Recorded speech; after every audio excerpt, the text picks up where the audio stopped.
We recently wrapped up our Mediterranean cruise out of Ravenna with Royal Caribbean's Explore the Seas out to Santorini, Mykonos, Athens, and Split, Croatia.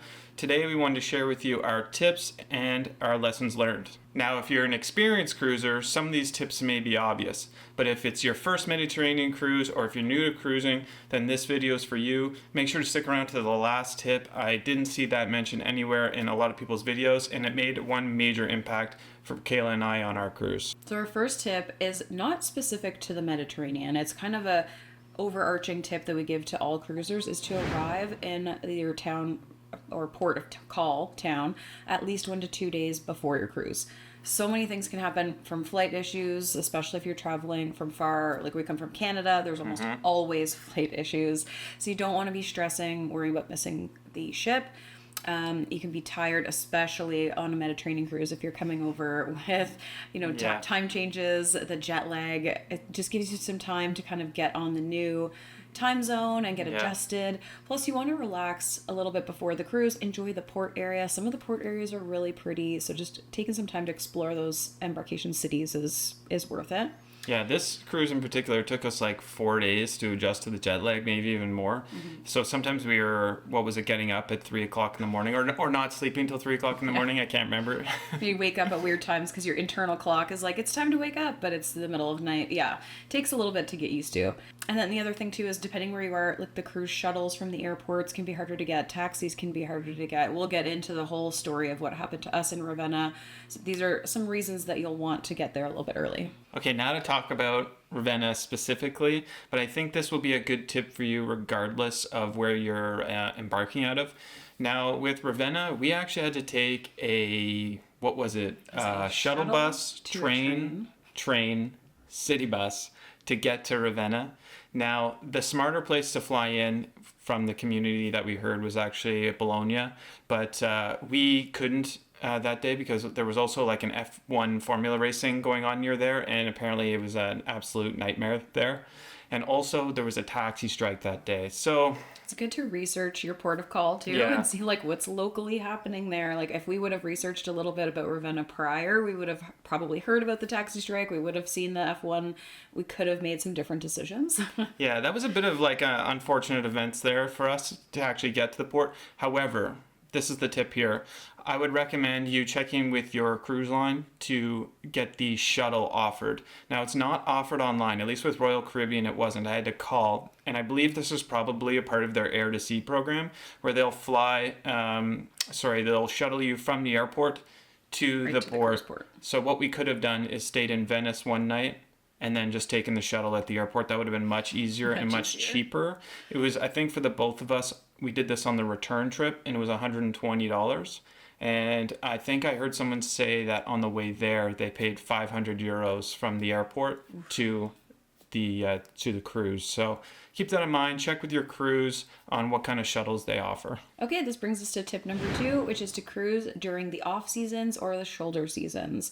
This is going to apply to cruises like the Mediterranean, also Alaska. We noticed what it means to cruise during the shoulder season is it means to cruise either a little bit before or a little bit after their peak season. So for our Mediterranean cruise, we went in May. It still was busy. So that is something to think about. Acropolis was packed. Oh, yeah. Mykonos was even packed, and it's considered the shoulder season, which is not the busy season. I couldn't even imagine going there in June or July. No, the weather's hotter. Yeah, it was a mission, and with the hot weather and so many people, you're just like, and so much to see, you're kind of you're getting a little frustrated maybe or irritated based on the amount of people. It's hot, you got places to go, things to see, so I can't imagine how busy it'll be in the peak season. That kind of actually brings me to another thought here, is like the 7-day cruise I felt it was a little short. It was a lot packed into 7 days. It was like port, a sea day, and a port, and then you were home. I think maybe a 9 or 10 day. Yeah, somewhere I think 9 to 11 would be the sweet spot, or a back-to-back would be awesome. But the 7 days was a little short. Okay, tip number 3. This is to book your excursions or get tickets for whatever you want to do well in advance. This is a good practice to do with cruising in general. You can always cancel it, I believe, up to 24 hours of the cruise, but make sure you check the fine print specifically for your cruise. But there really is no harm in booking in advance. And also, a lot of the third-party companies have some sort of cancellation policy as well. But the reason why is for example, when we got to the Acropolis, the ticket line was absolutely packed, and it saved us being behind even more people by just having to walk right through. It was great. Now, one thing I would really recommend is going with something like a private tour, because we saw a lot of people getting into these coach buses with like 60, 70 people, and it would just make the day so much slower and kind of worse. You're kind of just being all like herded into the area, and I can't imagine like having to wait for 60 other people. You just want to kind of go and do what you want to do, right? So if you can shell out the extra money, I would recommend a private tour, and that'll make your day just like you can actually, tailor it to whatever you want to do. And our tour guide was absolutely fantastic. Okay, so tip number 4, which is to plan your port days and excursions. So especially for the Mediterranean, you should look into, are you tendering? That's going to make a big difference with your trips and where you're booking. For ours in Santorini, we did have to tender. We had to wait a really long time. We're going to talk about that a little bit later. But we ended up having to push our excursion. Thankfully, we were able to do that and change the times. But if you're going to book through Royal Caribbean, you're going to want to do that really soon. Like the minute they release those excursions, you're going to want to book them, because by the time we started looking, everything for Santorini was sold out, because you get first tenders off. It's something you're going to want to think about. Yeah, you also want to take a look at, how long your excursion is. You don't want the timings to be too tight to come back to the ship. Like, how far is it away, especially if you're doing this kind of stuff on your own. So kind of just map out your day and include if you're tendering as well, like Kayla said. So when we got to Santorini, the line for the cable cars was massive, and we had been waiting on the boat for like 4 hours. Yeah. So the line was still so long. So what we recommended, which is what Ryan's dad told us to do, was to hop on the water taxi. It was 30 euros per person. It was actually a really nice It was breeze. so worth it, guys. It was beautiful, and just motorboated us right over to Ia. Yeah, so it would have been line for the tender, line for the cable car, like enough lines. We just wanted to get to Ia, so we took the water taxi. Kayla said it was 30 per person, and it includes a private coach bus on the way back. So it brings you to Fira, and then you can just take the cable car down, or you can walk down later, but we don't recommend that either, because that was not a fun experience. Not fun, no. Also, with planning your day, is the Mediterranean cruises don't have a lot of sea days. So you'll get days where it'll be port after port after port, and it can get really tiring. So when I say plan your day, I mean take a day to just kind of relax and walk around and explore, and don't really commit to anything, because what you'll find after doing so many days on the road, it'll be exhausting. And you're on vacation, right? So you don't want to be too exhausted. But pick and choose with your money where the things that you really want to see, and then do those. Yeah. Yes. You don't want to have a vacation from the vacation when you get home. Yeah, Just exactly. about we felt like we were exhausted, and I was like, oh my God, I have to go to work tomorrow. Yeah, and the Mediterranean is probably one of the easier places to actually do some DIY excursions. You can kind of just do some research and get there on your own, or just walk around. It's very walkable, very easy. Yeah, you want to get off, get some good food, get some good wine, and just chill. Yeah, no pressure. So if you're liking the tips so far, make sure to like and subscribe. We have a lot of cruises on the books. We're going in just a few weeks now on the Utopia of the Seas. We have Celebrity and Norwegian booked in December. We're trying out MSC in March. And then we have like the Aqua and the Excel next year. So if you like cruising, Carnival's you like good new food. island Oh too. yeah, Celebration Key we're going to. Lots of stuff coming up. Don't miss it. Make sure to subscribe if you like this type of content. Okay, so this brings us to tip number 5, which is That my wasn't tip. scripted. It's tender tickets. So you need to know where your ship is going to be tendering, and get familiar with how your cruise deals with tendering. So with Royal, they handed out tickets at 10 a.m., but unfortunately people are smarter than them, and they started camping out at 7 a.m. They were across the promenade, blocking elevators, blocking stairs. It was not an enjoyable experience, not. guys. No, there's got to be a better way. Yeah, we heard from one of our viewers actually that NCL, which we'll experience, we have a couple NCL cruises booked in the future, so we might be able to experience this firsthand. But NCL does it through the app, and I think that is a much better way to handle this because this was not fun. It was not. Curious, actually, how other cruise lines handle this. So, if you've been on another cruise that has done tendering, like if you've done a Carnival tender or a Princess tender, like drop that down. Let us know. So for us personally, we listened when Royal Caribbean said don't come till 10 a.m. By the time we got there, the line was already across the promenade. So we just kind of gave up and went back once the line died down. We ended up waiting on the ship for 4 hours before we were able to get off. So we basically lost half a day in Santorini.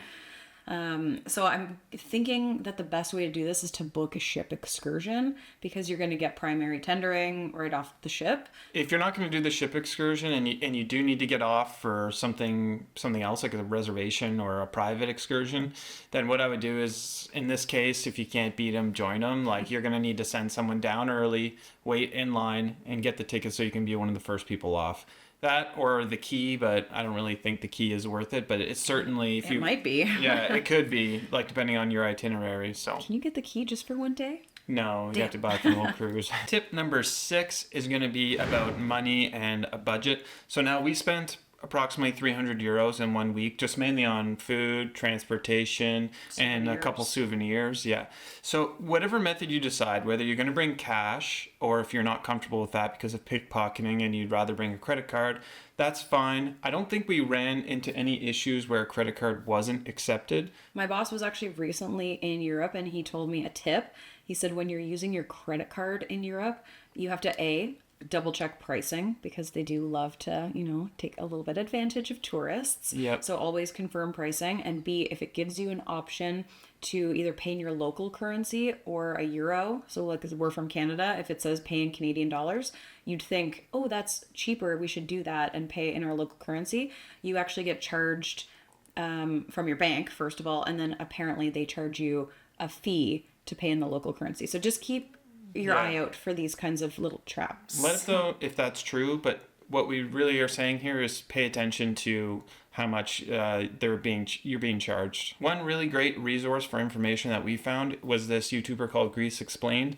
Now he is has a tour guide company, but I think he's maybe started out on YouTube, or either way, he's lived in Santorini, Athens, and a couple places. He's got amazing tips for traveling in the Greek Isles, so make sure to check him out if you're going there. One final thing, it's always good to have a little bit of cash on you, just depending on where you go. They may charge you, or you may have to buy something to use the bathroom. So if that's the case, just have a couple euros on you. Cruise tip number 7, which is bigger cruise ships doesn't necessarily mean better. So for this trip in particular, you are not really there for the ship, you're more there for the destinations and the ports.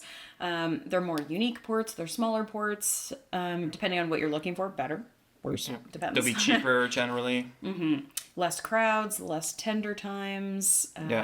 Again, check Cruise Mapper. It's a big resource that we use when we go places because it'll tell you how many cruise ships are in your port every day. So for ours, I think our Santorini ship, we had 4 ships, 6 ships, something crazy. I can't remember, but we'll show you here like a typical cruise day. Like we have 6 cruise ships, and some of them are big, some of them are kind of smaller, and some medium size.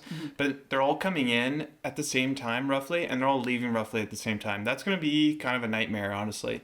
And then you can find a cruise where you're the only cruise in port that day, and that'll probably be amazing. That might actually be a booking tip, is to go on, if you're looking at certain dates and you're like, oh, I can't decide between the first week of June or the second week of June, go on Cruise Mapper and just see how many cruise ports or how many cruise ships are going to be in port.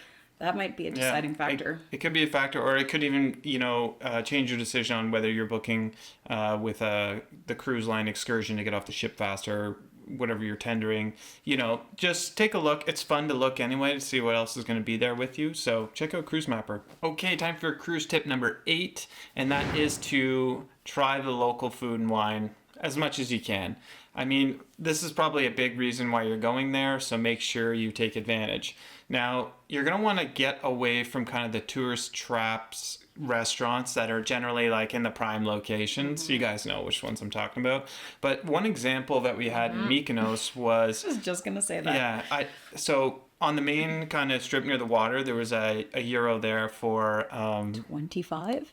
20 euros maybe. Let's just be on the safe side. And then a side street back, it was 5 euros. Maybe there's a difference in quality, but at this point, they both taste. Sorry, the 5 euro one tasted really good. So just be aware that you don't fall for kind of these like tourist trap restaurants. And then our favorite meal was probably in Athens at this place called Little Port. And we had like gyro, souvlaki, Greek salad, 2 beers, a liter of wine, and that all came to 30 euros.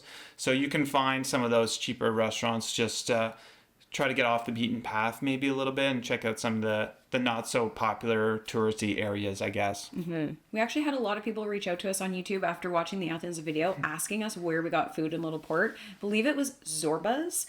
I found it like on Google Maps. Definitely recommend it. It was beautiful, right on the water. Great little area. Gave you the vibes of those expensive like restaurants with the view, but without paying that tourist price. Yeah. Just another side note too is make sure to bring lots of water with you when you're getting off the ship. Even in May, it was still really hot. So, and although like water is pretty accessible, you could just go in and buy some. Just, save yourself a couple euros there and just bring a water bottle with you. You'll be thankful that you did. So this brings us to tip number 9, which is generally the cruise packages are not worth it on a Mediterranean cruise. So we'll start with the drink package. You're off the ship more than you're on the ship. So you're not really going to get that value that you would normally get when you have more sea days, when you're spending more time on the ship. You're going to have so many opportunities to drink better stuff when you're in port. I mean, you're in Greece, go drink Greek wine, go eat Greek food, get off the ship and go explore those ports and enjoy those places. And guys, you're like off the ship basically from like 8 a.m. to like 4 to 6 p.m. ish, and sometimes even later. So you also don't want to drink too much because you have to get up at 8 a.m. the next day to get off.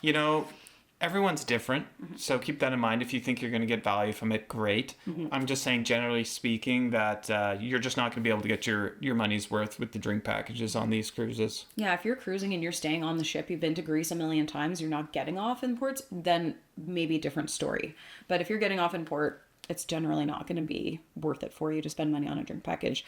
I would say the same thing for the dining package.